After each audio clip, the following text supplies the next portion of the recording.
Hey Visionaries, welcome back to the Your Biggest Vision Show. I'm your host, Leah, and today we have a very special guest. Do you want to say hi, Dawn?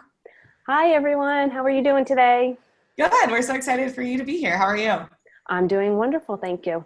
Great. So Dawn is the founder of a website called the Hammock Writer. She has an MFA. She is a truly professional and published writer. She is one of my mastermind superstars. She's an amazing woman and entrepreneur, and she's here to talk to us about her own journey of, leaving the corporate world and following her passion in the arts, specifically writing and poetry. She's here to talk with us about what it means to start a business around something creative when you have to also then deal with marketing and Facebook ads and tech that you didn't really sign up for. And she's also here to talk to us a little bit about writing for entrepreneurship, because we all could become a little bit better of writers. Is there anything else you want to include before we dive in, Dawn? No, I think that about covers it all. Thank you.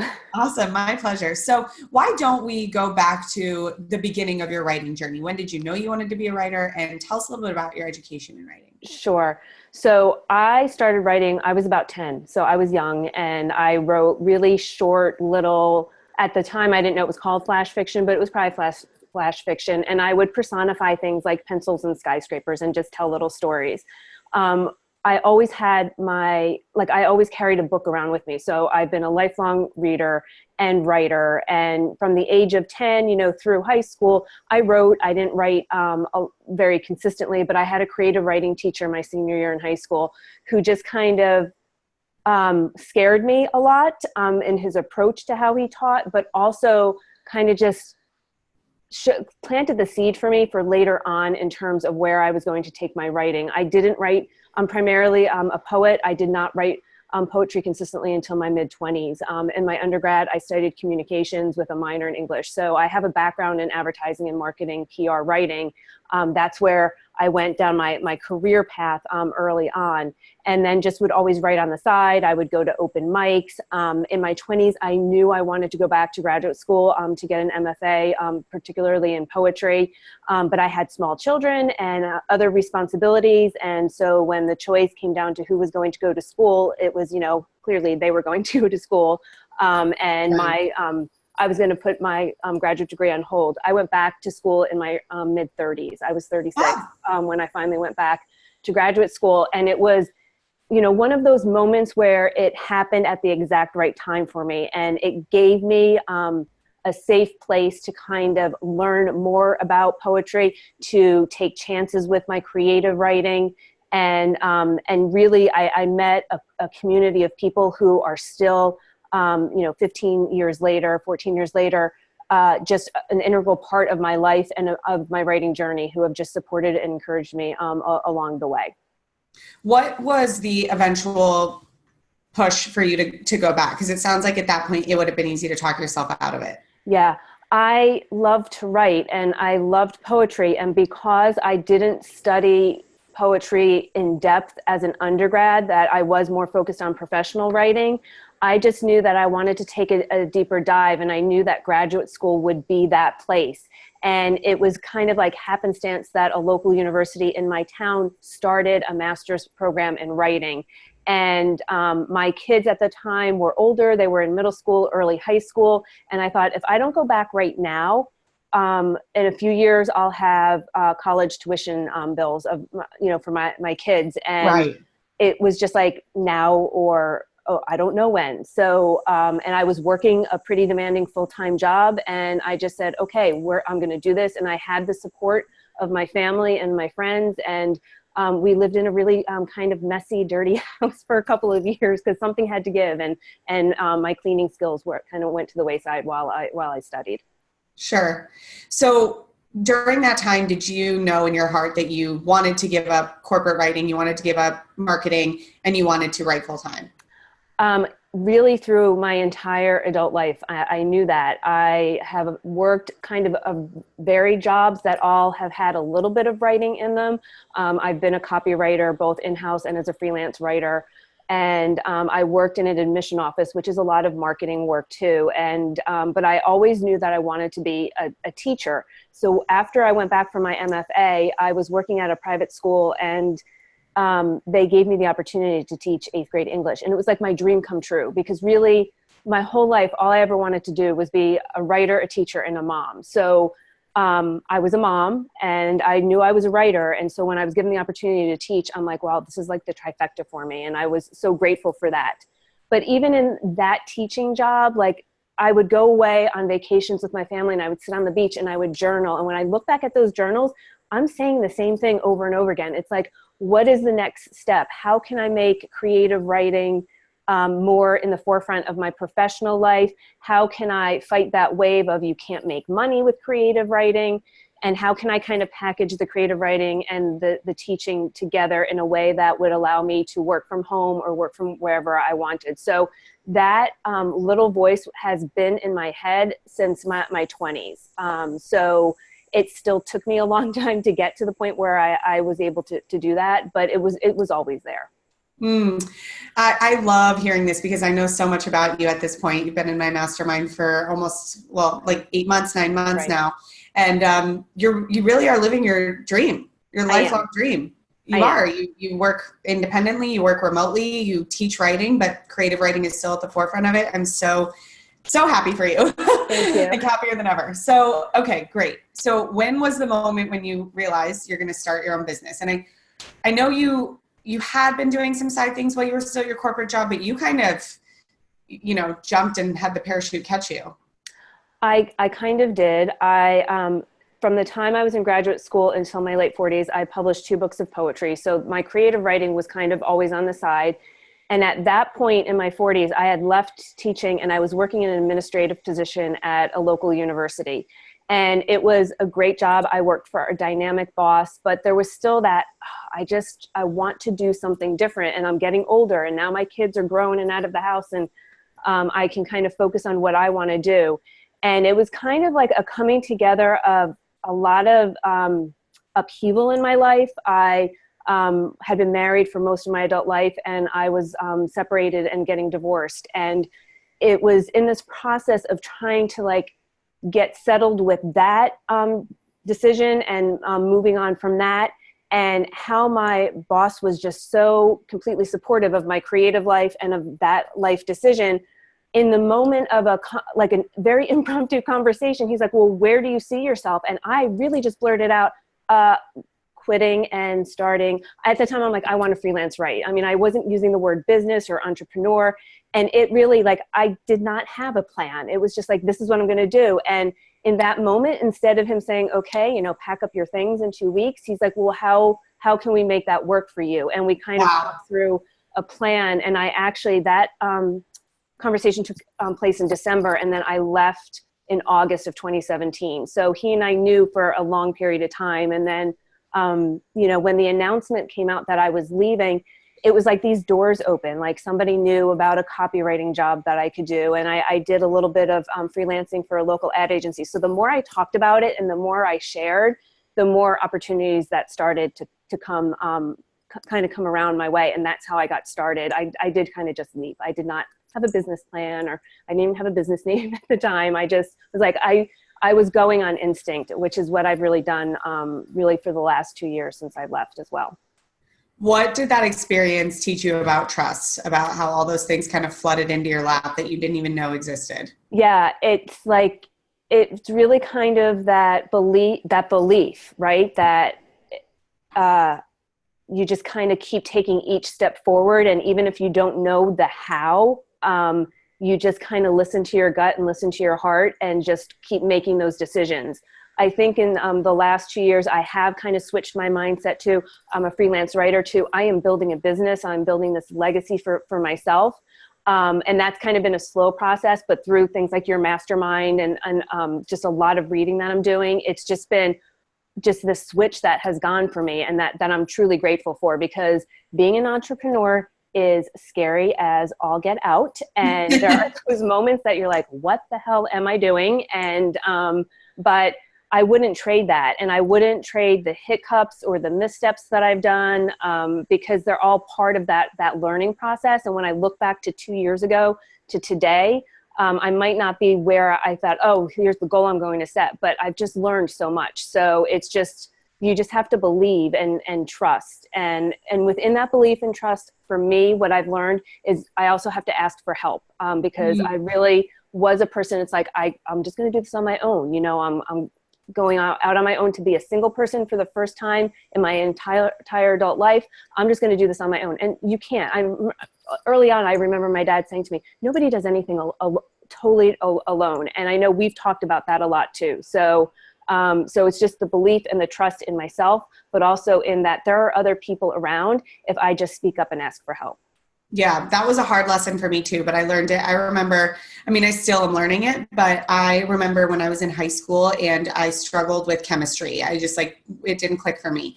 And my mom, kept saying, you get a tutor. You should get a tutor so that you can get your chemistry grade up and that you can learn and, get a better GPA and get into NYU. I really wanted to go to NYU, as you know. And I resisted it so much. And I just felt like what it meant to be smart or what it meant to go to a school like NYU meant that you just had it in you or you just had the work ethic. And I didn't think that I should be asking for help. I thought that showed a lot of weakness. And I remember her sitting me down and showing me pictures of people like Hillary Clinton, who was, not who she is now, but still an influential woman. She was like, do you know how many people staff her, that she has staff? How many people are watching her daughter? How many people are helping her do this? How many people are managing that for her, cooking for her, helping her learn things? Do you know how many people she has at her fingertips? And I still to this day think about that, how the most powerful people in the world and the most successful entrepreneurs do way less. Not that they do less per se, but you really, you can have it all, but you can't do it all. And it's something that I've had to learn as well. So I'm glad that you brought that point up. Okay, so you have shifted from freelance writer to business owner, which I have really, really loved. Tell us a little bit more about what your business sells, what you do with your clients, what you do with your customers, and what this has turned just into in just a few years. Sure. So one pillar arm of the business is I create and lead online writing groups. So and those really, I do a 2-week group, and right now I'm running a 12-week group, and I provide prompts, and then we share what we write within a closed private Facebook group. And those really are just to kind of jumpstart your writing. If you've gotten a little rusty or a little away from a writing practice, it's a really great place to kind of come into and just use the prompts to kind of get the words flowing. I've also had people in that group say, I love the prompts, but they've kind of taken me over here and I want to run with this idea, and I let them. It's if you were getting words down on the blank page, have at it, and we're going to share, and I'll give editing feedback to you. So after the group, if you want to work on, continue to work on the project, you can go ahead and do that. So I love my online writing groups. It's just, I've met some really amazing, wonderful women of all ages from all over because of those. I also do in-person writing retreats, and I recently just did one at the beach. And my goal for 2020 is to do a bigger one, a longer one, maybe a 5-day one, and go a little farther away than a couple of hours from where I live. So I'm really excited about those. I also work with people one-on-one if they are working on a project or they need some accountability in their writing process. I work with them that way. And that includes creative writers, but it also does include people who are doing social media writing for their own businesses, for their websites, do audits, kind of say, okay, you write it, and then I'm going to rewrite it and I'll explain to you why this is tighter and more concise. It's always easier to edit somebody else's work. You get so deep into your own, even if it is just marketing for your website, that it's just so much easier and quicker for somebody else to see, oh, that, you use the passive voice there, so you need to kind of make it into the active voice and cut down the number of words. So one-on-one coaching, I do either creative writing or within content writing too. So, and I love that, because for me, that still kind of brings in the teaching component. And then if somebody has a completed manuscript that needs some editing love, I jump into that, whether it's poetry or prose. It's just so much fun to read somebody else's work that they've just kind of, I know, have sat in front of the computer for hours and hours, sometimes even years, and just be able to kind of help them shape it and pare it down to the best language it can be before they send it out for publication is just really exciting to me. I can really only speak on the work you've done with entrepreneurs because I've seen you do it. And I think it's so valuable for any of you listening out there to really do take your writing seriously. Some of the biggest mistakes I see, and I don't consider myself a bad writer, but it is not my forte. I think that there's other types of content creation I'm much better at. And still, I had a huge learning curve then. And the things that I see so many entrepreneurs make mistakes of now is not realizing the type of writing that you need to reach your ideal client. And you really have a gift with that, Dawn. Things like You should not be doing run-on sentences. Things should be really concise. Your paragraph should not be that long. Why can't you say things in a more concise way? And it's not anyone's fault. They're just trying to be really thoughtful. But with the internet and marketing, you have to be crisp. And Dawn is exceptional at helping people do that. How have you kept up your own writing practice and stayed, sharp, I guess I should say, while you're building your business at the same time? Has that been a struggle for you? So for me, especially when I'm writing poetry, I am not necessarily somebody who says, I'm going to block out 2 hours and sit down and just work on a poem. Things come to me like in the moment, in particular when I am moving. Like I run and I walk and I hike, and I get these ideas for poems. So I usually kind of just write on the fly the draft. Like I'll be on a run and something will happen. And I run on a levee and there's lots of benches. So I'm like, okay, I'm just going to get to the next bench and I'll sit down and just write down the draft really quickly. And then I come back and I work on it at home. The other thing that has been super helpful to me is I have a community of local writers, and one of our friends runs a writing workshop, a weekly writing workshop when he's in town. And this summer I went to it a couple of times, and I'm like, I'm not going to get anything out of it. Like, I don't know what to end. In the moment, sitting around the table with other writers, I've gotten 3 solid poem drafts down that are almost to the point where I can send them out for publication. So it's exciting when I'm around other writers and around other creative writers, even doing something like going to support other people when they're celebrating like their book launches and stuff. Just being around a literary community kind of fuels my own writing. And then I kind of take that home and work on it. With my groups that I do write introductions to the prompts. So they're a little more like micro essays, and I just have really had a lot of fun writing those. So that kind of keeps up my creative writing as well. Do you feel like both for you and for your clients, there can be this tension of, I have to work on my business, I don't have time to write, or for your clients, maybe like, I'm really busy because it's the holidays or I have travels or whatever, I don't have time to write. And how big of a difference is to make when you actually make the time to write, and same for them as well? Yeah. I think for me as a writer, it keeps me in a zone of like sanity, like when there is a lot going on. And it's like saying, I don't have time for exercise. If you make the time for what is important to you. And I used to hear that all the time. And I'm like, but you don't understand. Like, I have 2 kids and I have this job, and, but you can find the time. And what I've learned and really have put into practice recently, which is hard, is sometimes you have to say no to the things that you really want to say yes to. I don't go to as many events outside my area because it's just, I don't have time. Or even like a family dinner. I was, working on a deadline, and it's like, I can't go to a family dinner. So in the short term, sometimes you have to say no to the things that you want to say yes to, because when you make the time, even if it's 10 or 15 minutes in the morning, if you're sitting on your lunch hour, when I did work a full-time job, I worked on a campus. So I would, in the nice weather, would go out and find a picnic bench on the far quiet part of campus where nobody could find me. And I would sit there and I would write. So it's really about finding that time. And when you see that you're making that progress, that's just incentive to keep going. And then when you can say, oh, wow, I've written, a whole collection of essays or poems or a whole novel, it's like, wow, I did this because I made the time to do it. Right. So it sounds like one of the challenges you face is saying no to things, setting in the boundaries that you have to do in order to get things done. Building business is not for the faint of heart. What else has been challenging for you about your business building, or what have you learned, I guess? That it is a process, and that it can be a circular one, that it's not just I'm starting at point A, and when I get to point B, everything's going to be set and done, and I won't have to make any adjustments.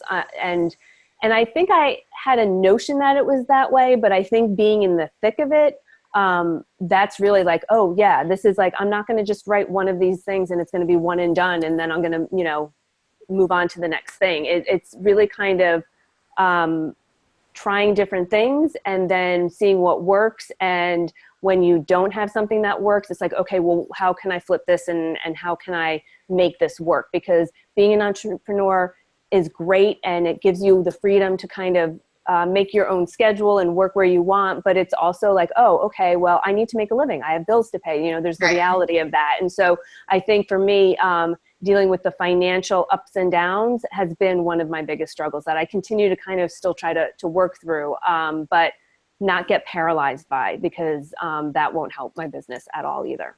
Yeah, it's such a good point. I feel like I remember when I was quitting, doing the transition myself, and there was lots of chatter from me and others about not having a stable income, not knowing where your income is coming from and things like that. And, it takes a lot of depth to really have to go into the place of yourself and ask these questions about, why do we have this attachment to a 2-week paycheck? Why do we have to know where income is coming from? We really don't need either of those things. It's really just a security blanket. And a lot of us have been trained, you worked in the corporate world for, sounds like 20 plus years, in these habits. And so it's not weird that people think it's not okay to have those things. And no one is being malicious by questioning not having it, but it really does take a lot more of a sense of self than I think I was anticipating to really dive in and shine light on those questions and ask myself, why am I attached to these things? But the freeing thing is when you realize that if you don't get paid every 2 weeks, it's gonna be okay. You can find other ways to go about this. You can make money in different ways, and it really is an empowering realization. But it's scary, and it's a place that not a lot of people go, so it can be kind of lonely. I think it can, but I think it's changing. Like I talk and connect with more and more entrepreneurs, and I think like finding that group that like can really understand, because I have extremely supportive family and friends, but they don't necessarily quite get what I'm doing. And I'm at the age where I grew up in a very traditional kind of setting. It's like you went to school and you got a job, and maybe you got married and had a family, but you always had a job, and you didn't leave the current job until you had another stable job. And I think I give my parents a lot of kudos, because my dad expressed some of that, but then in the end he's like, just go and do what you want to do. I think he's still a little nervous for me, but I think they also kind of take a step back and know that I have people that I can go to, like my mastermind, that I can take those kinds of fears to instead of to them. I did freelance when I was in my 20s for a little bit right out of college, and also in my early to mid 30s. The difference for me at that point was I was married, and there was a second income to fall back on. So when I was doing this, I think people were looking at me going, what are you doing? You're upheaving your life, and now you don't have any stability. But I think, like you said, we're trained for that stability. And I think when people our loved ones are reacting with their own fear of financial security, scarcity, whatever, and they just want us to be okay. So when they react in those ways, I try to remember that's where they're coming from, that it's not something malicious or, oh, you can't do this. It's just, it's fear-based. And I lived a lot of my life in a lot of fear-based ideas. And let me tell you, letting those go slowly over the last 3 or 4 years, it's freeing. And I'm not saying I'm never without fear, but the way I react and respond to it is different. It's like I have this relationship, a healthier relationship with fear than I ever have. It was definitely dysfunctional. It stopped me from doing things in the past. Thank you so much for sharing that. That is, I think, one of the best takeaways you can have from a few years of entrepreneurship is just feeling free. That's what this is all about, after all. And if you can feel free from your own fears and your own limitations and other people's fears and limitations, there's so much more you can do. Yeah, what do you think has contributed to your business growth, you letting go of these fears? What are some tricks, tools, strategies? What have you done over the last few years that you think have really helped move the needle? Sure. So there's not just one thing. I try to really maintain a daily meditation practice, a reading practice. I read a lot of different books by, mindset leaders in terms of letting go and fear and limiting beliefs. I journal. I actually journal on my phone. I use the Day One app, and every morning, I'll just write some things down. I'll add a couple of pictures to it, and it's always good for me then to go back and read the previous years. And for me, any kind of movement, like exercise, is a really important component for me. I learned a long time ago that it's not just something that I do for my physical well-being. It's for my emotional and spiritual and mental well-being. I feel better when I move my body on a consistent basis. So whether it's going to the gym or running, walking, hiking, I love to clean, and I know a lot of people don't, but that is to me a movement, and it also usually shakes ideas free for me. And sometimes I even hula hoop I have a hula hoop, and I'll hula hoop watching TV. Love that. Yeah. Love. So just lots of self-care, it sounds like. a lot of self-care and talking to people, like actually getting those thoughts and fears out of, we can create such scenarios in such a quick time in our heads that they never become reality. And I think when I talk to people, it just gets that out. And I don't talk to everyone widely. I have like a small group of people that I can go to. And also, again, doing the or finding the education that you need to put the pieces in place. Your mastermind, like joining a mastermind, I was like, I never in a million years would have thought I, would have done that or been an entrepreneur. But having that mastermind group to go to with those fears and questions has definitely helped my business. Oh, well, thank you for that. It's been amazing having you.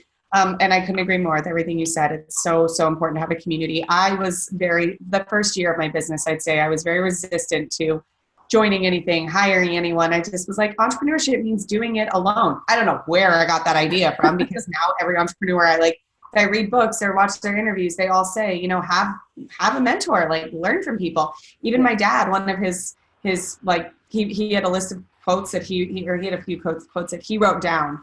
So he originally said them, and he always said, in life, you should have 3 mentors. One is someone who has achieved something in your business path that you want. This person will shave years off of your life or off of your timeline. Your second mentor should be God or a higher power or the universe, whatever you believe in. And your third should be tequila. So I've always stuck with that. So I totally agree with you. Okay, the last question I want to ask you is shifting a little bit more back to what the work you did. This is an audience of entrepreneurs. What are some tips you have for people that are writing newsletters, that are writing social media, that want to market, both from your education, your work with entrepreneurs, and your corporate experience? Do you have any actionable takeaways people can gather? I think if you are self-editing your work, one of the best things I can recommend is to read it out loud, because once you read it out loud, you catch things that you wouldn't normally catch if you were just kind of reviewing it. I've caught typos that way. And the other thing with typos will happen, and just don't dwell on them. Try to improve the next time, but don't be like, oh my gosh, I sent out a newsletter and it was missing a period or a capital letter.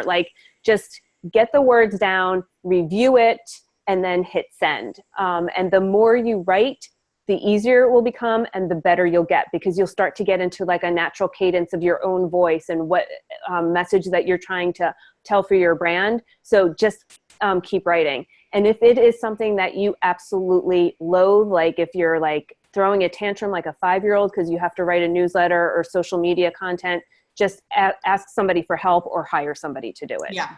Just outsource. Do not avoid writing people.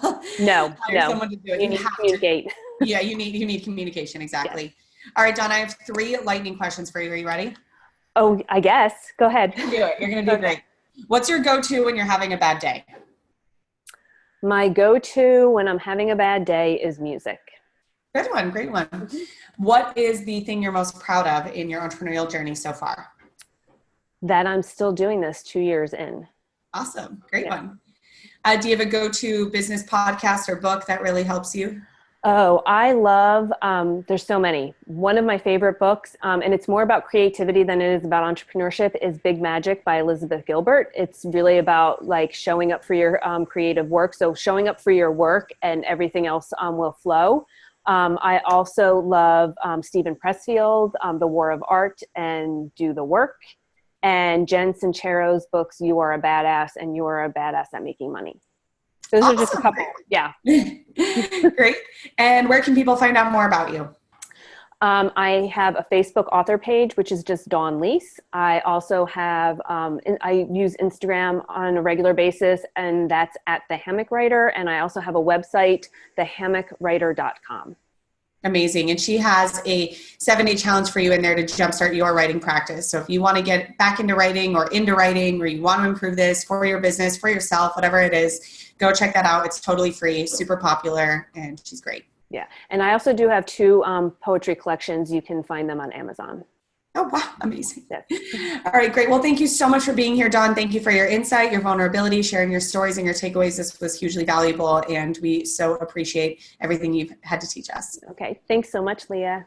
All right, visionaries, we'll talk to you soon. Here's to your biggest vision.